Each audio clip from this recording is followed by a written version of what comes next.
My name is Phillipe. I'm a philosopher, and I'm interested in the ways in which architecture provides a glimpse into the way we live. Let's explore some of the world's most unique homes, understand their significance, and experience the cultural wealth that these locations have to offer.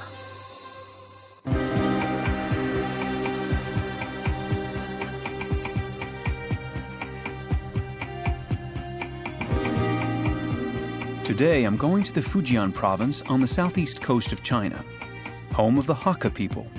Their ancestors, the Han, migrated south nearly a dozen centuries ago when northern China was invaded by nomadic peoples coming from Central Asia.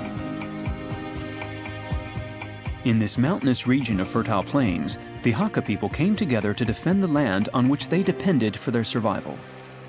They created a new type of dwelling unlike any other, known as the tulo, a rural fortress-like structure with only one entrance and few windows, in which their communities could thrive.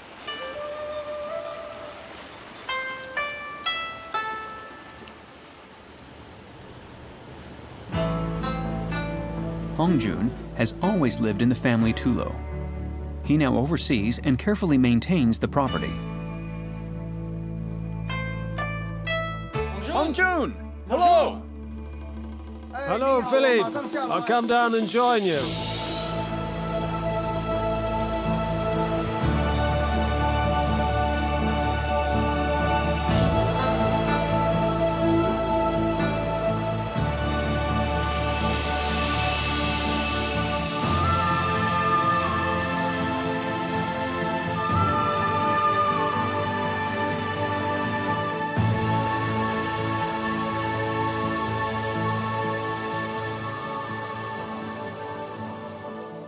Hello and welcome to my tulo. It was built by my ancestors in 1842 and has been my family's home ever since. So, the same family has lived in this tulo for the last century and a half. It is Chinese tradition for tulos to always be inhabited by the same families. I live here with my wife and son. I'll show you around. Follow me. Okay.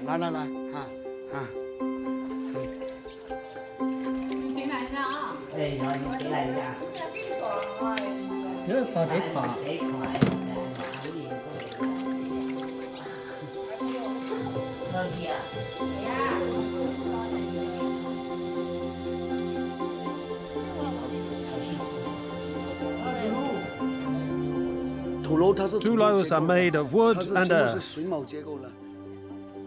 As you can see, it's very beautiful. It's magnificent. Families primarily live on the ground floor of a tulo. That is where we eat, where children can play, and where adults can come together for important gatherings. How many units are there exactly? There are more than 140. This must be an extremely compact residence. That's my apartment. This one here? Yes, this is where I live. I see. This is the kitchen. The other rooms are upstairs. There are 4 stories. So the apartment has a vertical structure rather than a horizontal one.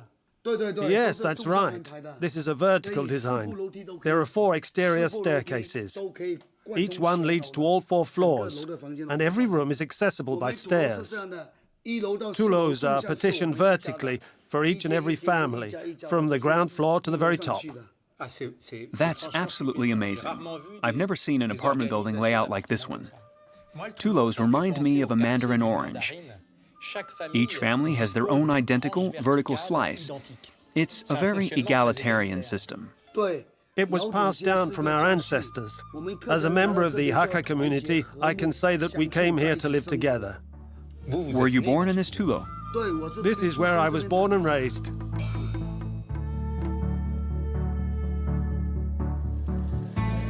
Before it was left to Hongjun, the family tulo had been passed down over 22 generations. Less than a century ago, it was home to nearly 500 members of his extended family, but today there are only 20 permanent residents. Many of his relatives now work in one of China's many major cities, or in Taiwan, and only visit on special occasions like the Chinese New Year. I think that's an interesting thing. This one piece will make 52 layers. Watch on mobile devices or the big screen, all for free. No subscription required.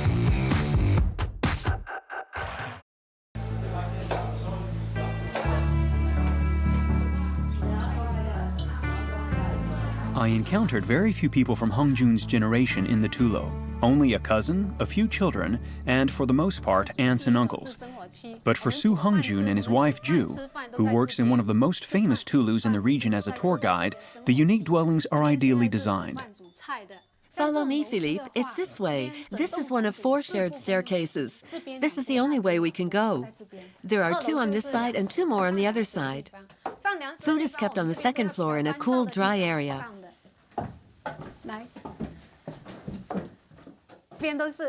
These are all large pantries used for storing food. There are 34 in all. We keep all kinds of food in these storage rooms, which are made of pine and fir timber. They're kept airtight and are well insulated.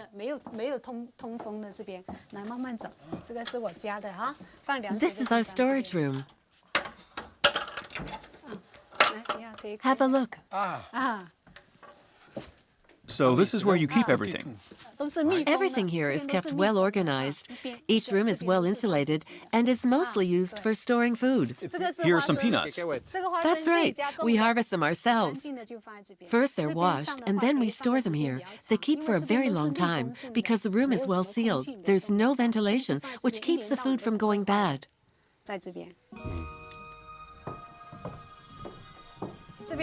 That was the 2nd floor, and now we're heading up to the 3rd. Let me show you the bedrooms. All the bedrooms are located on the 3rd floor. There are 4 stories in all. The view from up here is incredible. Yes, it is. You can see the whole Tulo. There's a panoramic view.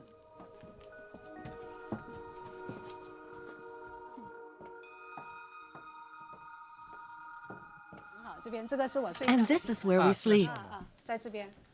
So this is a bedroom. Come in. Thank you. The room is cool in the summer and warm in the winter. The bed is here, and the closet is over there. There are 2 windows, which bring in fresh air for a better night's sleep. This room seems much smaller than the one I saw on the 1st floor. That's right. The ground floor is most spacious because it has to support the weight of the entire structure. The walls on the 1st floor are 1.8 meters thick. They're 1.6 on the 2nd, 1.4 on the 3rd, and 1.2 meters on the top floor. Each floor is 20 centimeters smaller than the one below it. The rooms get smaller the higher up you go, which strengthens the whole structure and makes it highly resistant.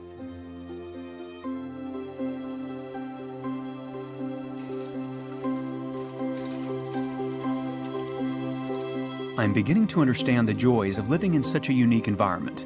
With its warm wood and circular floor plan, one has the impression of being in an open-air setting. Though it may seem like a fortress closed to the outside world, the architecture is ideal for harmonious communal living.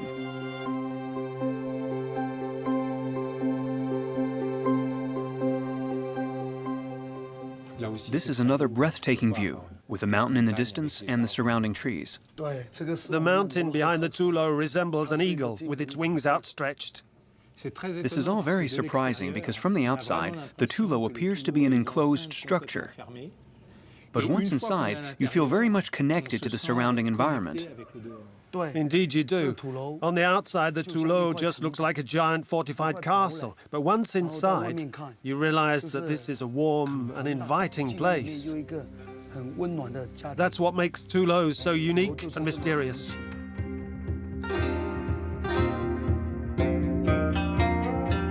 From the 12th century to the 1960s, the Hakka people built thousands of Tulos. Today, there are 3,700 in the Fujian region alone. They come in all shapes and sizes: round, square, rectangular, the modest and the imposing. The Fujian Tulo had been a designated UNESCO World Heritage Site since 2008 for its remarkable architecture. Although they may look like impenetrable fortresses from the outside, the monumental structures were built using the rammed earth technique, which has been around since ancient times. Earth is mixed with a hodgepodge of raw materials and compacted so tightly that once dried, the walls become highly resistant.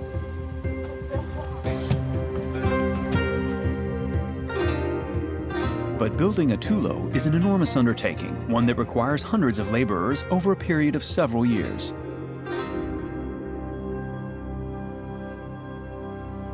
Is this the base on which the Tulo was built?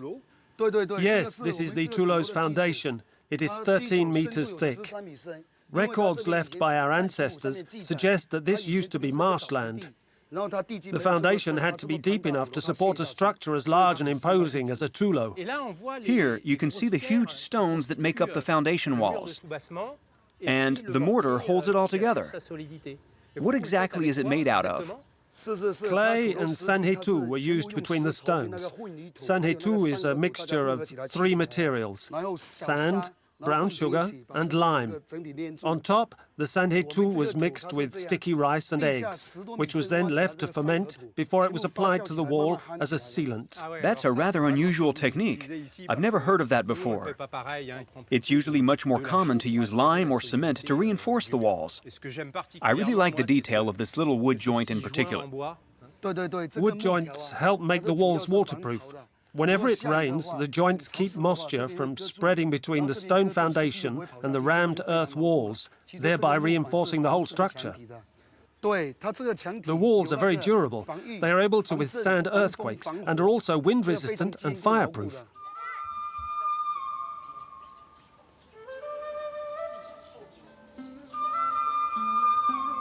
I find the circular shape to be quite mysterious. According to historical records, a massive earthquake once struck China and many homes were destroyed. That's when our ancestors had the idea to build round structures that could withstand natural disasters. The circular shape means the space is always well lit. Round tulos have virtually no blind spots, which makes it easier to see the enemy coming. I can't imagine its circular shape was only intended for defense purposes. The circle is also a symbol of wholeness, eternity, unity, and community. I suppose that symbolic dimension is also very important. Yes, you're right, Phillipe. In addition to its ability to withstand earthquakes and enemy attacks, the circular structure represents harmony and unity. The circle is a powerful symbol in the Hakka community.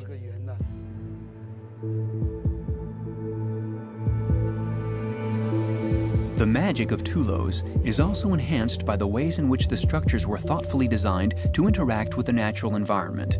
They were designed according to the rules of Feng Shui. The art of Feng Shui dates back several thousand years.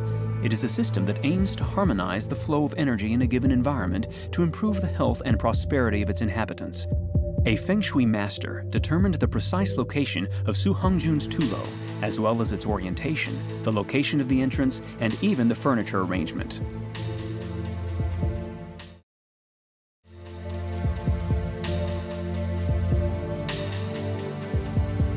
Today, a Feng Shui expert has come to introduce me to the ancient art. He uses a traditional compass known as a luopan, a mysterious but widely used hand instrument. This luopan is composed of three dials. The first is the earth plate, which was used to determine the position of the mountain behind the tulo. The second represents mankind, and the third is the heaven plate. In contrast to the way spaces are usually designed nowadays, you design spaces organically and symbolically. Everything is interconnected and has its own unique meaning. Yes, that's what Feng Shui is all about. Being in harmony with nature is of utmost importance, as are the five elements that surround us: wood, fire, earth, metal, and water. There should be balance between those five elements. For instance, if there is a mountain which represents wood and wood generates fire, there should be an interaction between the two. Water in or around the tulo represents incoming wealth, and behind it there is a forest-covered mountain. Those elements are necessary to generate the flow of positive energy. And what do you do exactly to pinpoint those energies? Feng Shui is very mysterious. It is something that cannot be seen or touched. It takes many, many years of experience before one can harness those energies.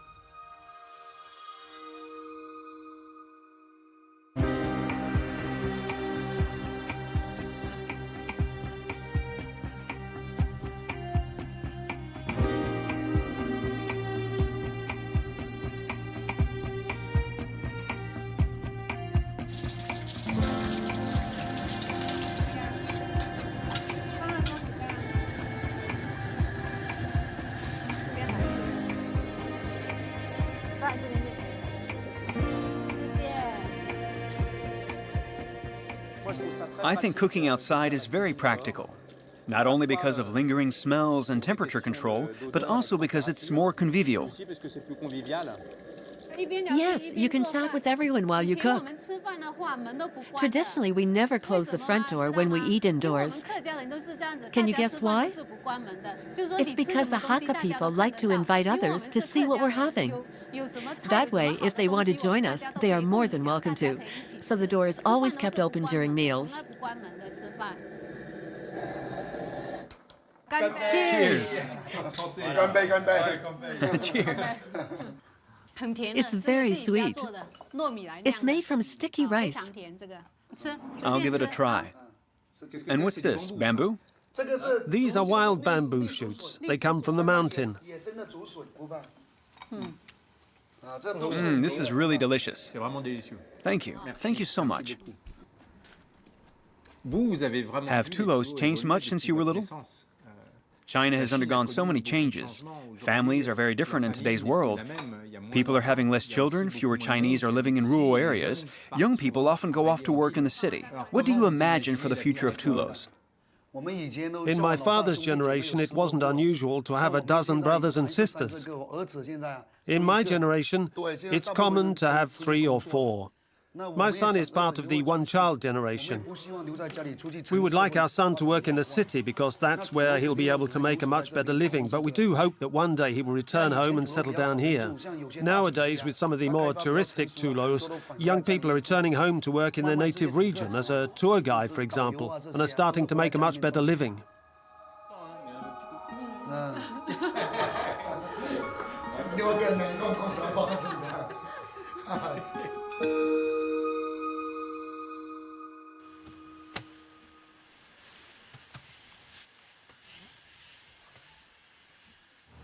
This morning, Sucho wants to show me the impact of tourism on Tulo living. She takes me along the very same road she follows every day on her way to work in one of the most famous Tulos of all, Sengshenlu.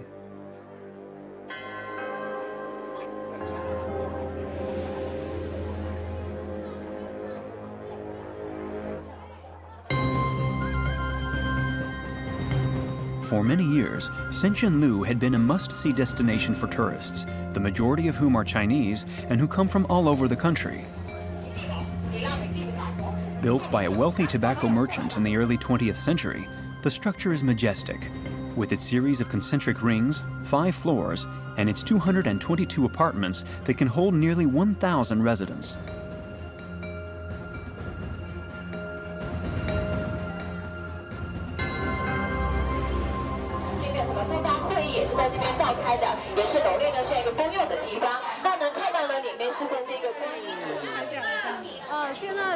There are 42 families that live in this Tulo. So around 200 people still live here. That's right, more than 200.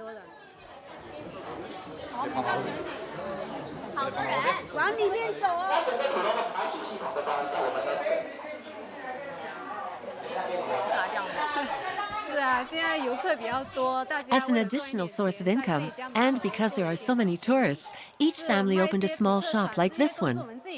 The kitchen area has been turned into a boutique that only sells local goods. This looks like tea. That's tea from the valley. And this is honey. Yes, that's wild honey. You have to watch your step. Go ahead. Only a short decade ago, Tulos were largely unknown to the Chinese and risked being deserted. Today, they have found new life through the explosion of mass tourism. But at what cost? The average income of the Hakka community has doubled in just 5 years. Although the revenue is being used to fund the maintenance of certain Tulos, what were once havens of peace are now being swarmed with the buzzing of tourists.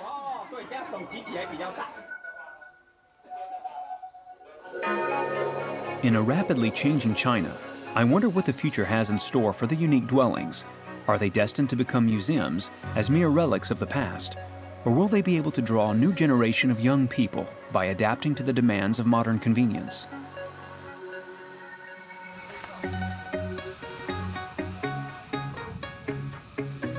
Strolling through the Fujian Provence, I noticed that modern concrete housing has popped up everywhere. and even extend up to many tulos. And yet, far from disappearing from the landscape, tulos seem to stand out more than ever before as bastions of resistance.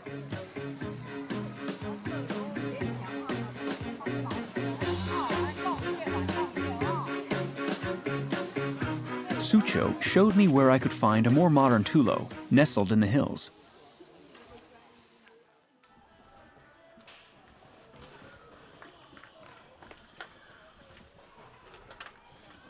Oh.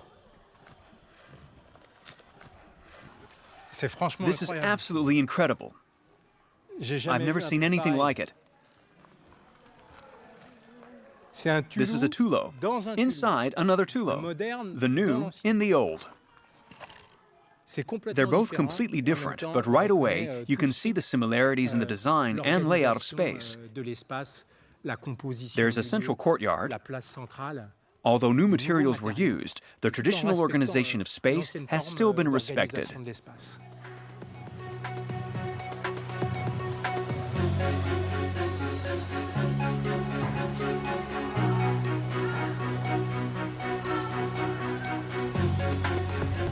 Hakka farmers and their families have been living in the region for more than 29 generations.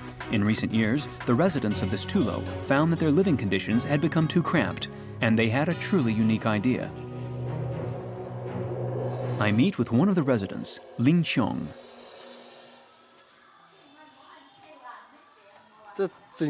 Each family has added a new unit as an extension of the old. I see. So, do the people who live here still use the old tulo just behind? Yes, that's correct. Everyone still lives in the old tulo. There are about 500 to 600 residents in all. Construction began 5 or 6 years ago. Each family paid for the renovations with their own money. Does that mean that you're going to keep building all the way around the tulo? Construction hasn't started yet, but it soon will. In the end, the new homes will form a circle so that everything is connected. It's nicer that way.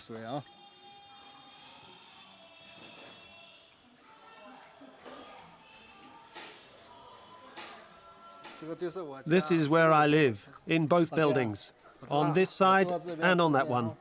That one and this one. So this must be the new extension of your home. Come on, have a look inside. Aside from the new interior staircase, the new building is an identical reproduction of the old tulo made of earth and wood. But the new version was built with brick, glass, and metal. On one hand, the use of 21st century materials and furnishings means residents can enjoy modern conveniences. On the other, the tulo remains true to tradition, with its vertically compartmentalized interiors, inward-facing floor plans, and shared living spaces.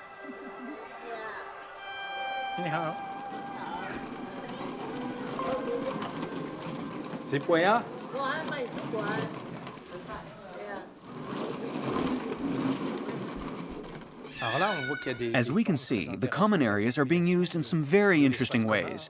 At first glance, you can't tell if this is a public or private space. This portable stove has been placed in front of this home, therefore overflowing into the public space, which can be used by everyone. And so there's the issue of what defines the threshold, where one's private property ends and where public property begins. It's clear that these thresholds are permeable. They are constantly changing. The way the space can be experienced is quite fascinating. The inventiveness that allows a structure to evolve over time is a major advantage in ensuring its long-term survival. It becomes an open door to the hopes and dreams of future generations.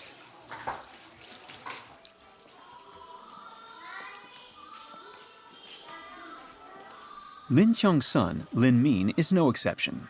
Every weekend, he takes a 3-hour train ride from the university town where he studies to return to the family tulo. Do you prefer to stay in the old tulo? Yes, I do. I like the atmosphere and the temperature doesn't fluctuate as much as it does in the new house. When you graduate, do you see yourself settling here to start a family? Oh, of course I do. I think that I will eventually come back sooner or later, probably when I'm older. This place is out in the boondocks. I have to go to the city to earn a living. If I had the choice, and if I had the time, I would come home more often. There's nothing better than home. I would never miss a chance to come back for the Chinese New Year because this is where my parents are.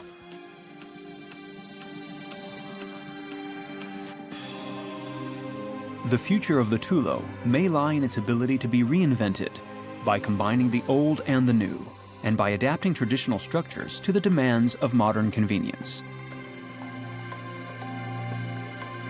The Hakka people continue to keep the Tulo traditions alive. It is an extraordinary way of life, one that has withstood the test of time, and one that will hopefully continue to thrive.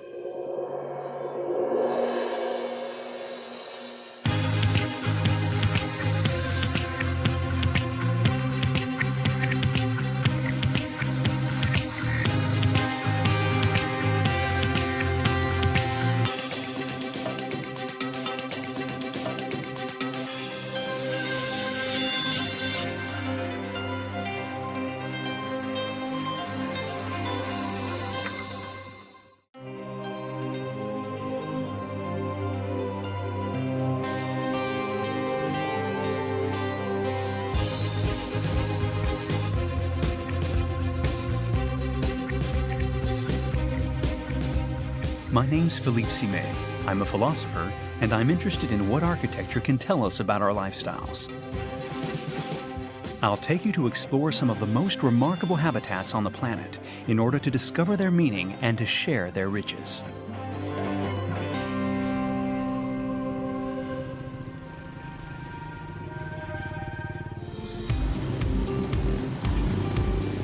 Today, I'm in Peru, in Iquitos, the capital of the Loreto. I'm fascinated by the geographical location of this city. Lost in the Amazonian rainforest, over 1,000 kilometers from Lima, the current population of Iquitos is 400,000. It's the largest city in the world with no road access. The only way to get there is by boat or by plane. How did this city, deep in the heart of the virgin forest, become one of the largest cities in the country? To find out, we need to look at the role the river played as it enabled the first inhabitants to settle here and develop trade and commerce. Part of the population of Iquitos still lives on the riverbanks in Belén.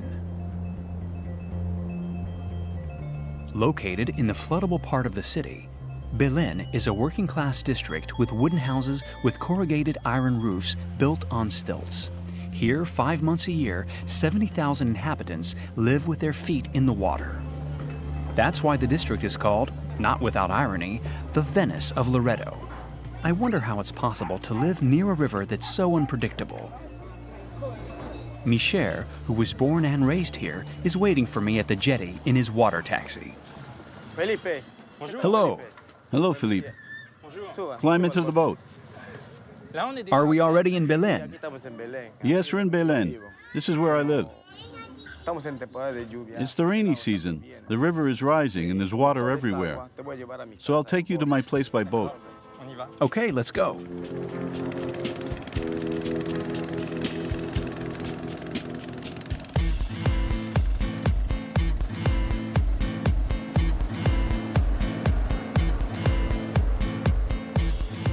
Belén lives according to the river's tantrums. Every year, it bursts its banks and reshapes the district and all of its activities.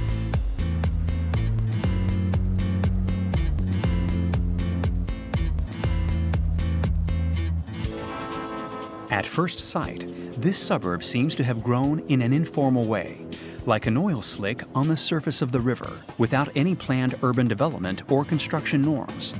Frankly, it's pretty hard to get my bearings. But I discover that it's organized into sectors, with streets and numbered houses, and that it has a host of services, such as schools and health centers. In the suffocating heat and humidity, I notice that the inhabitants not only live on the water, but also in the water, where they carry out most of their activity. Little by little, I discover an architecture and a lifestyle governed by the constant need to adapt to the vagaries of nature.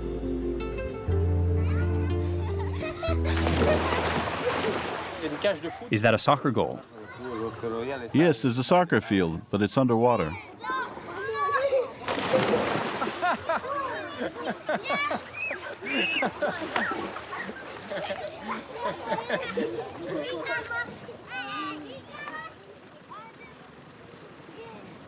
Is there a lower floor here? It's a two-story house. So the first floor was flooded and now everyone is living upstairs. Right.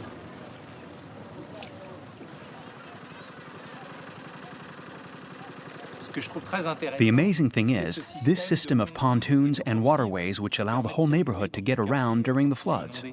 This is a temporary bridge just for the winter. People use it to get from one place to another. In the summer, when the water level drops, we remove the bridge and it becomes a street again. Then motorbikes and scooters can pass through. It's crazy. When you see the water like this, it's hard to imagine that 4 or 5 meters below, there's a road and a totally different lifestyle in summer. For those of us raised here, it's normal. We live in harmony with nature.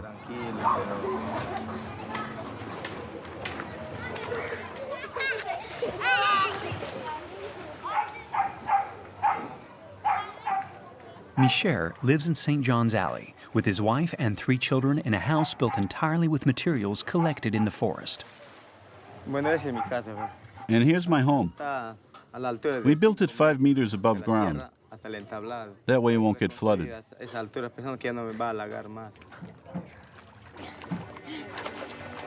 Hello.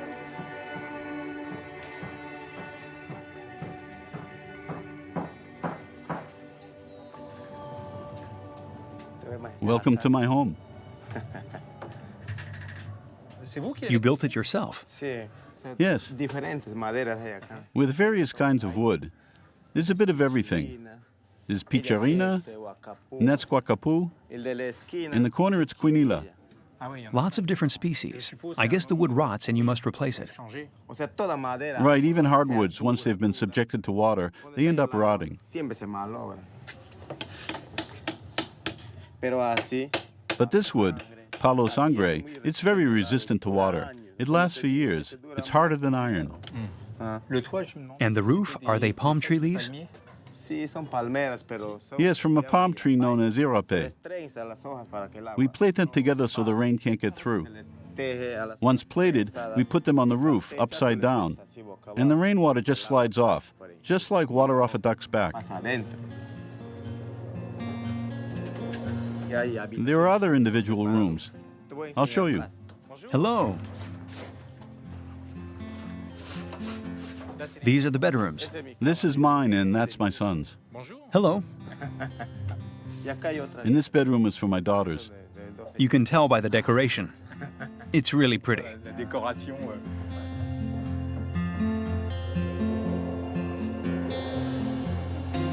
Michel's home is pretty basic. Just a plank floor resting on stilts, with a few partitions to demarcate spaces and provide some intimacy. But thanks to this light structure and the choice of materials, the house is very well adapted to the geographical and climatic context.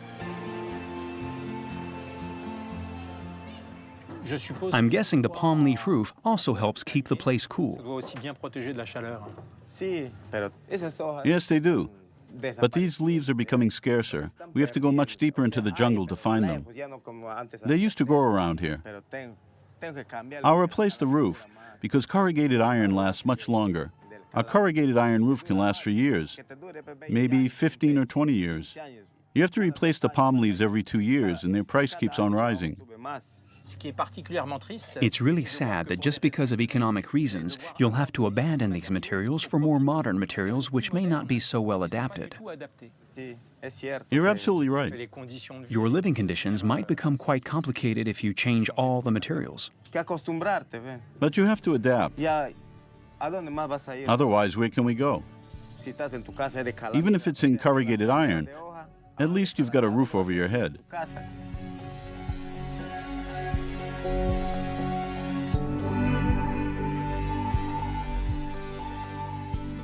Flood levels vary constantly, and this year the river keeps on rising.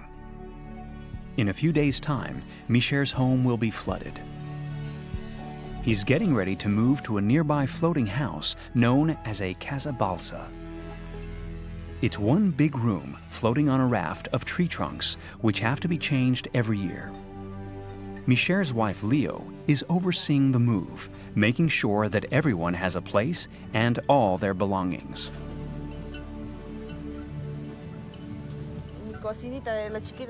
The kitchen will be here. Francis will be there, Sabrina there, and the table here, with the TV on it. Everyone can have some private space. We'll add a plank across the room. This will go here, like this. So the bed spring becomes the floor. We put a few of these up and the mattresses on top. Very ingenious. My daughter will be comfortable here. The river can rise and flood our real home, but we'll be just fine here.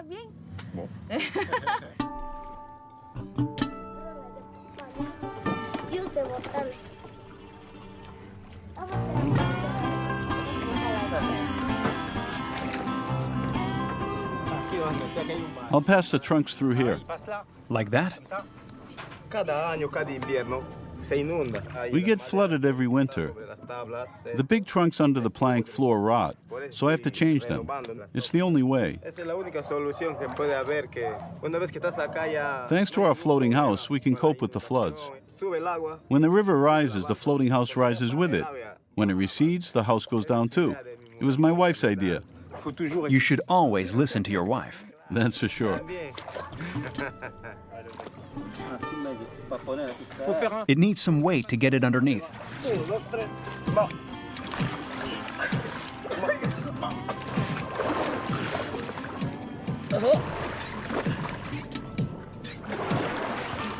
Is it stuck?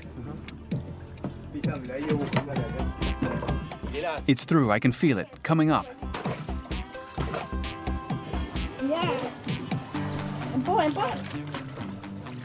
It's coming up.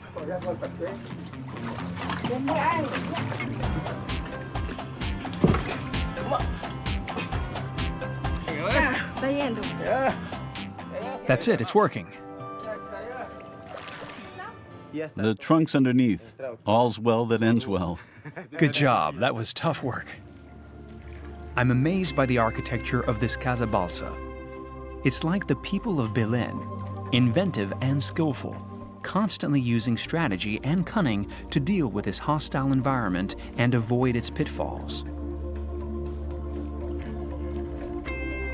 A real love story, often complicated, bonds the river and its inhabitants. They live both with it and off of it.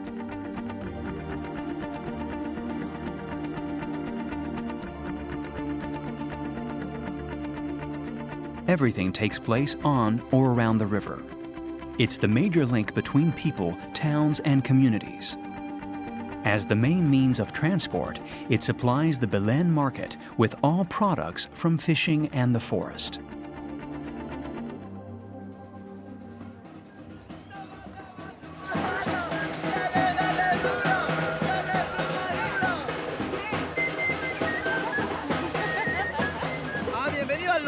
Welcome to Peru, Iquitos, Loreto. It's our jungle music and our traditional dancing. Dance, dance, dance! The Belen market is a real hub where people can buy and sell products from the region and from northern Amazonia, especially from Brazil and Colombia. It feeds all the inhabitants of the city and guarantees a livelihood for thousands of fishermen, farmers, and tradesmen.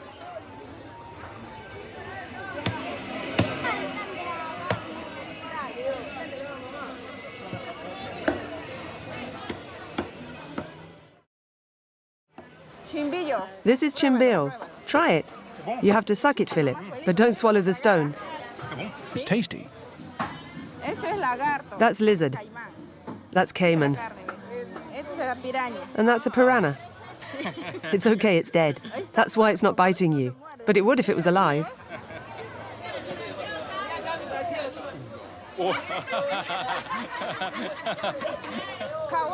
That's kawa, a kind of catfish. They're alive, look. I'm not sticking my finger in. They don't bite. Go on, stick your finger in. Don't be scared, Phillipe. Okay, I'll do it.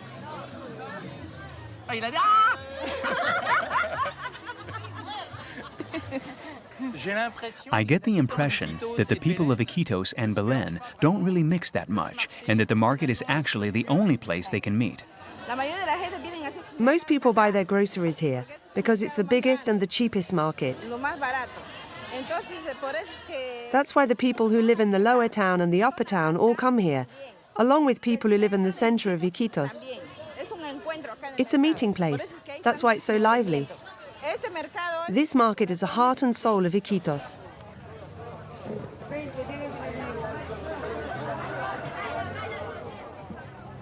Without this market, Iquitos simply wouldn't exist. The city continues to attract new inhabitants, most of whom settle in Belen.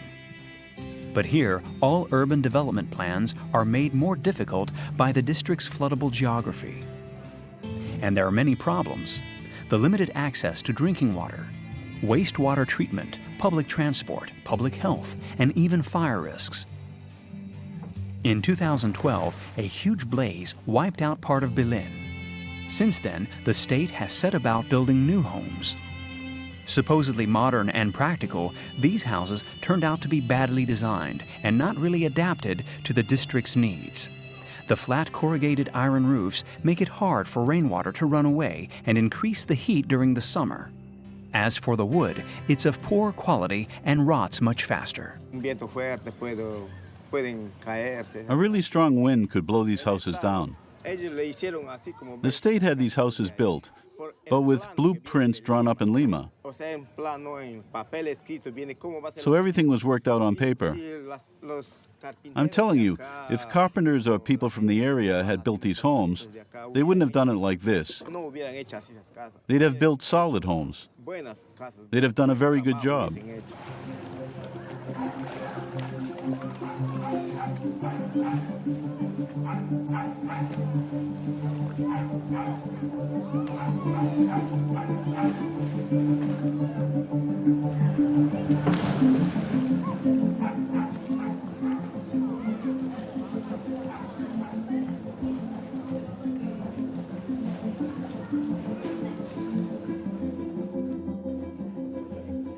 Sylvia, who's a merchant, lost everything in the fire, and she can't afford to rebuild her house, which was half destroyed.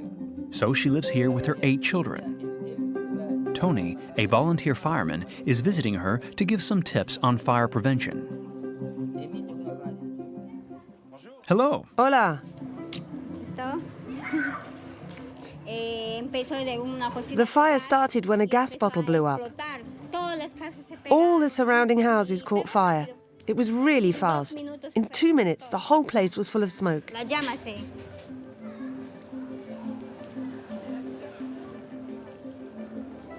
I imagine that whether it's the dry season or the rainy season, access is the biggest problem.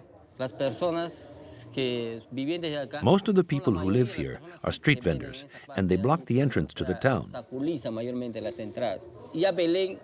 Belen is closed off and has no access roads. People build their homes wherever they like, not really assessing the dangers. They're not aware of sanitation issues either. The population is rising. People are constructing with no respect of regulations, and the district is extending towards the river. That is the biggest problem. If it was possible, would you go live elsewhere? It would depend on where. I'm a street vendor. I love my job, and I love working at the port. What I like most about Belen is what we who live on the riverbanks do, trading. If I lived farther away, it would be difficult to carry on. I was born and raised here. I like Belen. I adore Belen. Sylvia's courage and her determination to stay in Belen despite all the obvious difficulties are moving. fully understand Iquitos, I'll need to leave Belén and go up to the historical center of the city. The contrast is striking. I'm immediately struck by the well-laid-out streets and the buildings inspired by European architecture.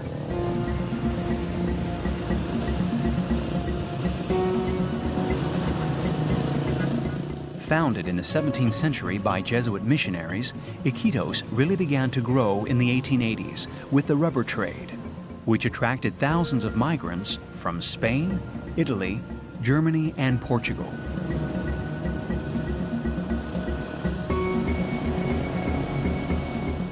It was during the 1970s, with the discovery and extraction of oil, that the city's population rose tremendously.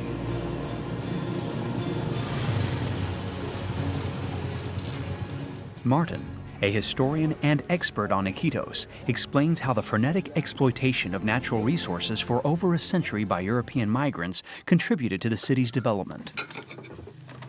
This is the first known map of Iquitos. It dates from 1886, which was the height of the rubber trade. What we need you to understand is Jesuit missions were already structured in this way. In many villages, there was a common central house, the maloca, sometimes in the form of a circle. Whereas the missions were laid out like a grid, divided into sections, and that continued. When the rubber trade started and they started constructing these buildings, they did so by following a configuration that was already in place. When you see this grid-like layout, you realize how the European settlers imposed their own social and spatial organization, which had no relation at all with what existed before, and which enabled colonization. One Jesuit said all Indians had to be converted, firstly from savages to humans, then from humans to Christians. That was the basic concept. You start by imposing a form of habitat, then how to structure a village, then a dress code. After that came beliefs, economic and ideological beliefs.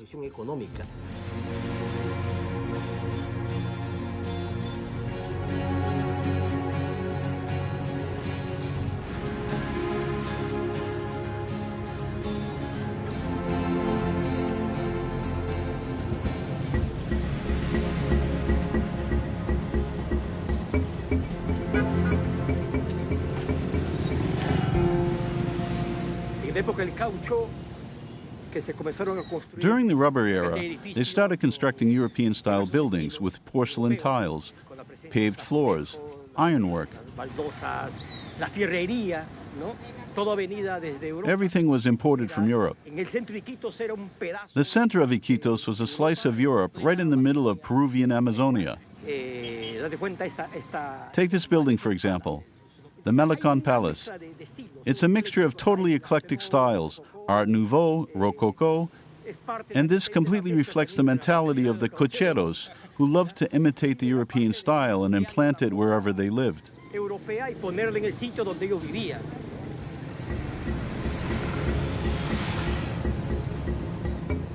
Martin is passionate about his hometown's history, but he's also extremely concerned about the future of Belén. Over the past few years, the state has been trying to systematically move people out of the district so as to empty it, but without offering any real work or lifestyle alternatives. Martin is collecting all sorts of information which could serve as concrete arguments against this governmental decision. Alternatives need to be found to improve the lifestyle and well-being of the inhabitants without moving them elsewhere. How can I put it? I don't think Belén's problem is purely sanitary, with urine and excrement. Otherwise, how would the inhabitants of Venice cope? And Belén is known as the Venice of Amazonia. If they solve the problem in Venice, why can't we do it here? All this construction is part of a gradual process over the past few years. But people don't just live here, they vibrate. Their passions, their love, their parties, all of it's here. As are their pains, their sadness, their hardship, and their poverty. Because life is made up of all of that. The heart of Belén is the lower town. Belén is Iquitos. Without Belén, there'd be no Iquitos. And without the lower town, there'd be no Belén.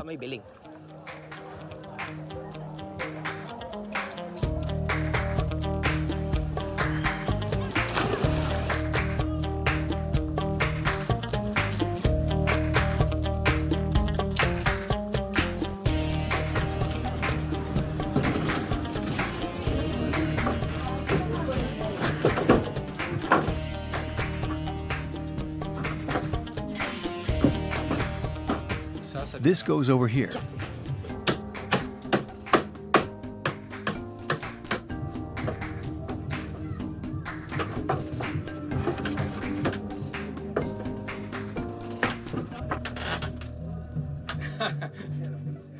Is it holding up? It's perfect. Yeah, not bad. It's solid. Yep, It's great. fantastic. This is life in Iquitos. That's how the city is, and there's nothing we can do to change it.